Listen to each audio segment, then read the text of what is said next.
pinakamataas na papuri, pagluwalhati, pagdakila at pagpaparangal sa ating pinakamamahal na Panginoong Isus po lamang. Dobling paggalang sa ating beloved honorable parents in the Lord. Pag-alala sa ginito ang aral at turo ng ating beloved honorable Pastor Evangelist Willie Estrada Almeda, beloved honorable Assistant Pastor Lina C. Almeda. Greetings po sa beloved Hul Almeda family, at sa beloved workers, preachers, at sa lahat po ng brethren. Kung may mga bisita po, welcome po sa banal na gawain ng Jesus Miracle Crusade International Ministry. Way back 2007, na-save po ako sa banal na gawain na kung saan ako po ay dating talamak sa alak. Dahil akala ko po ay makukuha doon ang kapahingahan nang ako po ay laging puyat sa animation po, ang trabaho ko mga minamahal. Linggo-linggo po ang cut-off tuwing Monday. Kaya ginawa ko po, kami po ay sumusuyod ng mga video okay bar habang lango sa alak mga minamahal. Nung hindi ko po nakilala ang mahal na Panginoong Isus, doon po nagkaroon ako ng karamdaman na ito po ay nag-umpisa lang tonsillitis hanggang lumala po ng laryngitis. Nagpa-second opinion po ako sa pangalawang EENT. Ito po ay lumala pa ng third stage hanggang pharyngitis, mga minamahal. Na kung saan hindi na po ako makakain, makainom, hirap na. Ilang lagok na lang po. Ako po ay tinatrangkaso linggo-linggo, mga minamahal. Dito po, ako ay lumapit sa ating banal na gawain. Tinanong ko yung aking beloved wife kung totoo bang pinapagaling yung mga may karamdaman dyan, gaya ng cancer, mga minamahal. Sinama po niya ako ng February 2007, pagtanggap sa mahal na Panginoong Isus, pagsisisi sa kasalanan, paglubog sa tubig, mga minamahal, instant po pinagaling ang aking pharyngitis. Hallelujah! Praise the Lord. Praise the Lord! Mga minamahal, ganun din po sa aking karamdaman na pilay sa kanang tuhod, napatiram po ako ng muscle dito, na in-examine po na aking beloved brother na physical therapist. Pag D4 ko po, meron pong pangalawang post na lumalagotok po yung aking tuhod. Kailangan daw pong operahan to, mga minamahal. Sa takot ko po, mga minamahal, ako po'y dumalo sa banal na gawain. Sinubukan ko po dumalo ng 3 times a week. Pag ako po'y nakakakumpleto ng 3 times a week, ito po ay gumagaling. Pero nung ako po'y ma-absent, kumikirot po yung likod ng kanang tuhod ko, mga minamahal. Pero sa pagdalo ko po ng tuloy-tuloy, ito po ay gradual pinagaling ng ating pinakamamahal na Panginoong Isus. Hallelujah! Praise the Lord.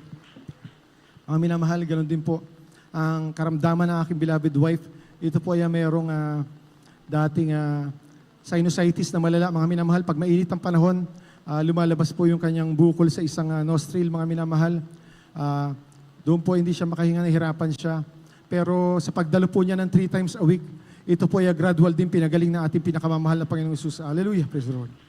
Ganon din po ang karamdaman ng aking beloved second eldest son, mga minamahal, na ito po ay nagkaroon ng pilay sa kanyang fifth lumbar sa pagtalon po sa may Bolinao Falls.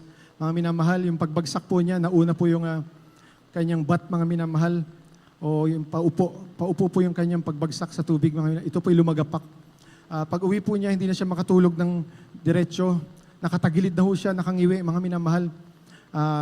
Kinabukasan po, pina-check up po namin siya. Nakita po yung result ng x-ray mga ilang araw. Meron po siyang crack sa fifth lumbar, mga minamahal. Bago po lumabas yung second opinion, mga minamahal, pina-x-ray po ulit namin siya. At bago lumabas yung resulta, sinamang po namin siya sa dako ng Amoranto, mga minamahal. Pinalihans po namin sa beloved children at sa beloved elders ng ating banal na gawain. Mga minamahal, yung pong pangalawang result, paglabas po ito po yung nag-negative sa fracture. Hallelujah! Amen. Praise the Lord. Mga minamahal, kailan lang po nagkaroon po kami ng karamdaman na ako po yung pinakamalala na pinaalalahanan ng mahal Panginoon dahil ako po ay naka-absent sa ating banal na gawain. Doon po lumala yung aking ubo. Mga minamahal na hirap sa paghinga, mga minamahal na medyo nahihilo pero wala pong trangkaso. Doon po mga minamahal, ito po ay dahan-dahan pinagaling ng mahal Panginoon dahil sa pagpupuri, dahil din po sa hindi po ako uminom ng gamot, mga minamahal. Nung una po, sinay ko yung herbal pero alam ko na po na mas lalala siya. Pero nung hininto ko po ito, mga minamahal, pinagaling po ng mahal Panginoon Isus ang aming ubo. Hallelujah! Amen. Praise the Lord.